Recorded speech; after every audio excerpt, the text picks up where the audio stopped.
Hey Venom, what is it, Dstar? I got a joke for you.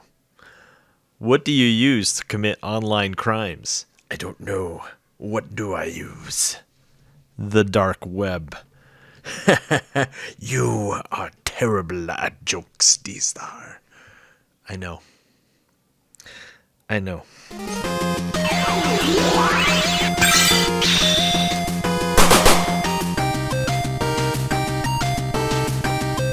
What's up, everyone? Thank you for joining us once again on the Dstar01 channel. I'm your host, Dexter Arafiles, and today we'll be looking at the Figuarts Venom from the movie Venom, Let There Be Carnage. If you're looking to pick this up, you can get them at www.dstartoys.com. You'll have a source for awesome action figures. But before you do that, don't forget to rate, comment, and subscribe, and hit that notification bell so you're always in the know when I post new videos.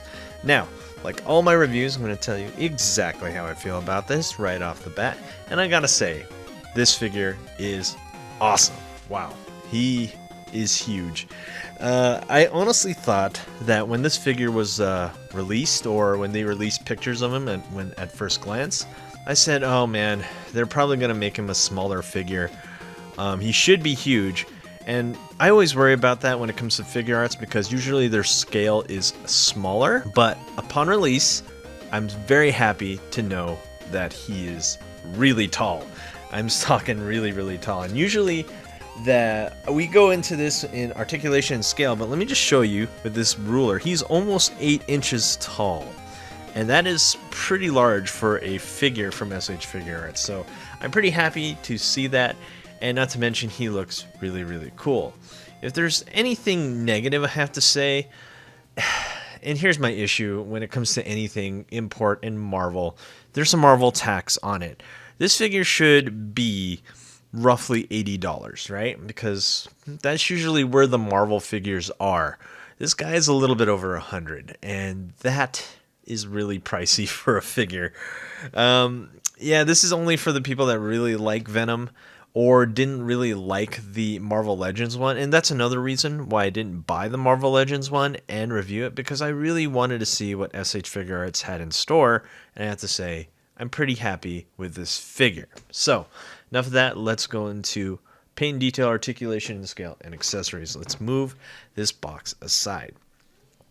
Now, honestly, I was hoping that he would come in a matte finish. But now that I'm looking at him and seeing all the light shine off him and everything like that, I have to say his slight shine gloss really does fit him. In the movie, he does have kind of like a gloss look when the light hits him, so therefore this works for this figure. He has like little white lines all over it, just like in the movie. Honestly, I thought he had those kind of like vein-like appearance on the legs, but unfortunately, I don't think that's there. And now that I'm looking at pictures from the movie before I reviewed this figure, I noticed that, yes, he doesn't have that. So, and also, I honestly thought his legs were bigger because Eddie is usually a really buff dude. And it looks like, from the movie, yeah, this is indeed accurate. Venom did skip leg day every once in a while, so we mostly get a big, bulky upper body when it comes to this character. So overall, you can see all the musculature and the texture, and that's one thing I want to look at here. If you're thinking he was just going to be this smooth character, no, there's a lot of texture. In fact, you can feel the white veins on him, and that's pretty cool. So you can see also as the light shines off it, you can see that there is indeed texture to the skin, which is really nice. Let's see here on the claws. You can see that there are indeed claws. He has clawed fingers, which is pretty neat, as he is in the movie. And besides that, that's pretty much it. If you were thinking that he would come with all kinds of interesting design, no, this is what he looks like in the movie. This is kind of what he looks like in the comic book and everything like that. Venom is just a larger symbiotic Black Spider-Man. So anyway, let's talk about articulation and scale. So as you can see here, like I said before, when we look at the ruler, let's back that up. He is above 7 inches, so 7 1/4. So he's a pretty large figure. So let me show you. And we have Storm Collectibles Jin Kazama from Tekken. And look at that. They are almost the same size. As you know, Storm Collectibles is a larger figure, so therefore this figure is really large in comparison to others. And let's get Marvel Legends. And I really like this Spider-Man that I'm about to bring out. This is the armored suit Spider-Man. And wow, he just towers over Marvel Legends Spider-Man. That's incredible. I really like that. And let's get some other import figures out here. We have an SH Figuarts Goku, so he towers over Goku as well. So as you can see, when it comes to other action figures, he's just huge. So did they compromise on the articulation? No, they didn't. I thought they would, but you know what? For a figure this size, he has to have as much articulation as possible because he's not as, I guess, delicate is the word I'm trying to look for here. Because smaller figures mean the articulation points are usually more delicate. But no, this guy has beefy, hardy joints. So let's talk about that. Up and down here at the toe, we have a ball joint here at the ankle. And look at this. The rotation on the ankle is really nice. Very good, actually. Almost like a complete ball joint right there, which is really cool. Double jointed knee right there. We do feature the new version 3 leg joints. So full rotation at the, well, almost full rotation at the thigh. And not to mention the supporting joints right here at the crotch, so you can get some really solid kicks. Look at this. So here he is doing a really high front kick right here and a really high side kick right there. So those are achieved by having those joints. We have 2 articulation points right here in the middle. And let's do a twist right there. We do have butterfly joints right here. And we do have a bicep swivel right there. Double jointed elbow.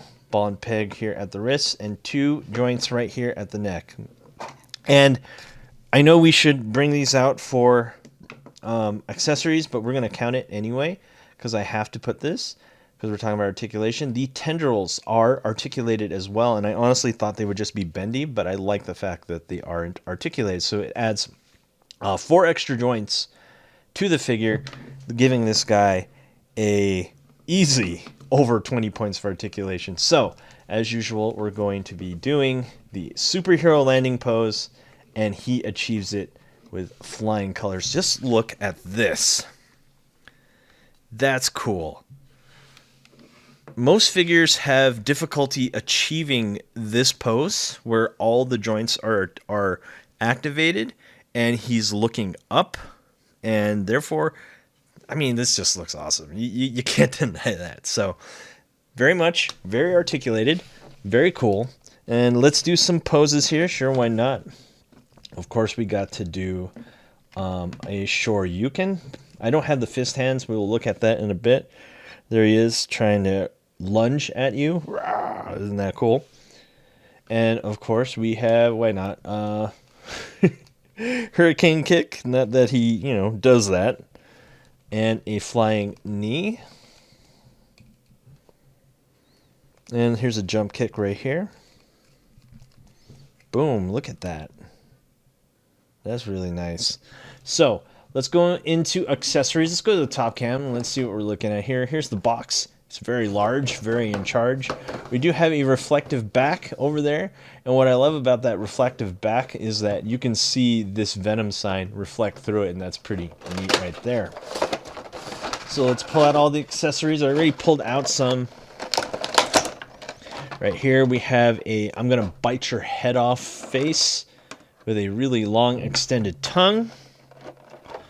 And then we also have a not so bite your head off face. We get a pointing finger and 2 closed fists. Of course, like I said, the reflective back. Not that that's really an accessory, but I just really appreciate that. Now let's put this aside. So here's some hands, the heads, and of course you get this stand with a Venom head coming out. It kind of has 2 points of where the stand can go. It goes on the bottom, and it goes on where it is right now. I personally don't like it when this stand goes on the bottom because the head looks down too much. And even if you put it on a proper stand, I guess that's what you would use it for, the Tamashii Nation stand. is for this, but I wouldn't use it with the straight one. So let's talk about this. Let's go back to the front cam, and I'll show you how to install the tendrils. It's pretty simple. You just have to remove the back plate if I can. Simple as I have issues pulling it out. There you go. Actually, no issue here. And there you go. So that's the tendrils right there. And that completes his look. That's really nice. Really, really like that. And let's do a head swap. Really easy to do a head swap. This face right here looks really cool. Okay, there it is. About to bite your head off. And this one right here is more of a kind of like him talking or getting ready to fight face is what I'll call it. And you get a pointing finger, as I showed off in the beginning of the video. But he doesn't come stock with fist hands. He comes with open hands, which is interesting. Very rarely do we get that. Oh, also, let me look here. These are beefy wrist joints. Look at the size of that. So, in theory, they should be very difficult to break. Anyway, there it is with his fist hand. Usually we don't even look at hands, but since he doesn't really come with much, there you go.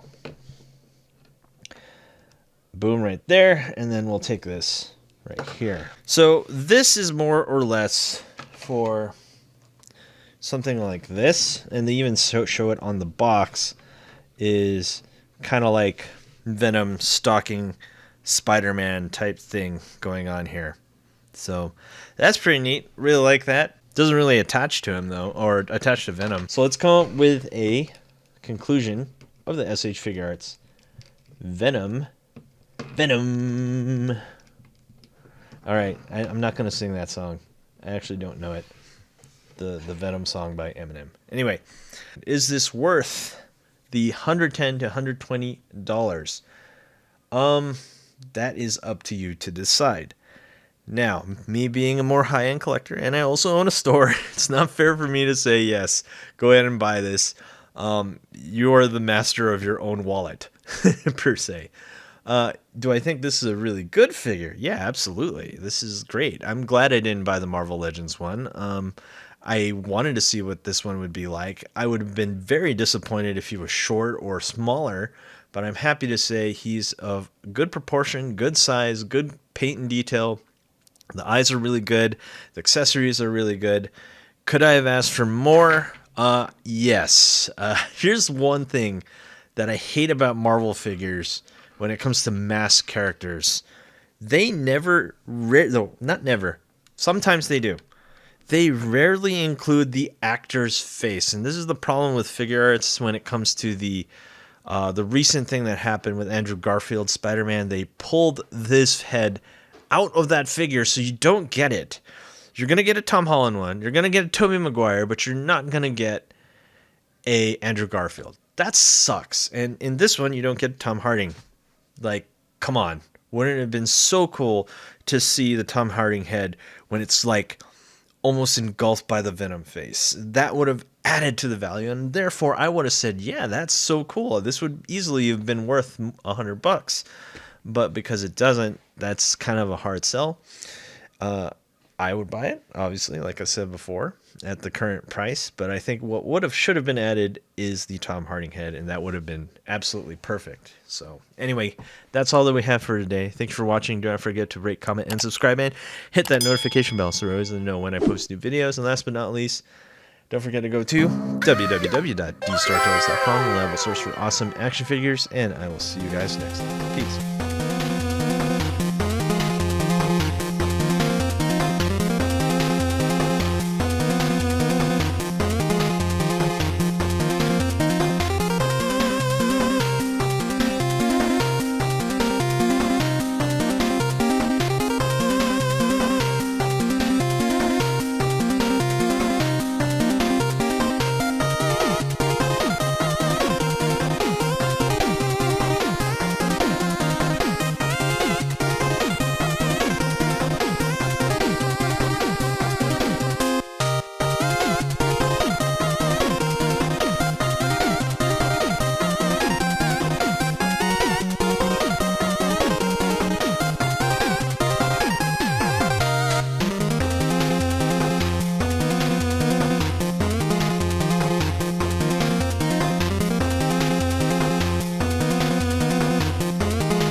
rate, comment, and subscribe. Where?